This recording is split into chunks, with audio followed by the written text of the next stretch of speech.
আজকে বানাইছিলাম যে মজার তিল দি বড়া। তিল দি বড়া বানানি লাগে পয়লা কতটি তিল নিছি। এখন অকলটি তিল একটা কাপড়ের টুকরার মাঝে নিয়া ওলা বাড়িয়া অকলটির বাকল ছাড়ালাম। ও দেখো কাফু দিলে কিলা অকলটির বাকল উড়ি উড়ি যার। এর বাদে কুলা দিয়ে আমরা জারি লাইছি তিল গুনতারে।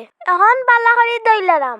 বালা করে অকলটি তিল দইয়া একটা পাটির মাঝে লইছি। এর বাদে তুরা পানি দিয়া তিল ব্লেন্ডার করিলাম। তিল ব্লেন্ডার করা বাদে এখন দিলাম বড় সাইয়া একটা পেঁয়াজ কাটিয়া। আন্দাজ মতো লবণ, 1 চামচ মরিচ, 1 চামচ হলুদ দিছি, 1 চামচ পাঁচফোড়ন, 1 চামচ মাংসের মশলা, আধা চামচ জিরার গুঁড়া দিছি, কয়েকটা কাঁচা মরিচ কাটিয়া দিছি। দিয়া সবটা মাখাইয়া রাখলাম। কতটি কারকুলের পাতা আনছি, পাতাগুন বালা করে দইলিছি। পাতার মাঝে তিলের মিশ্রণটা দিয়া কিলা পট্টি দিলাম আপনারা দেখুকা। এখন কড়াইয়ের মাঝে হালকা তেল দিছি। দিয়া সবটি বড়া বাজিলাম। এক সাইড হয়ে গেলে আর এক সাইড উল্টাইয়া দিলেই বেশি সময় রাখা লাগতো না। দেখো আমরা তিলের বড়া হয়ে গেছে, যে মজা লাগছে খাইতে।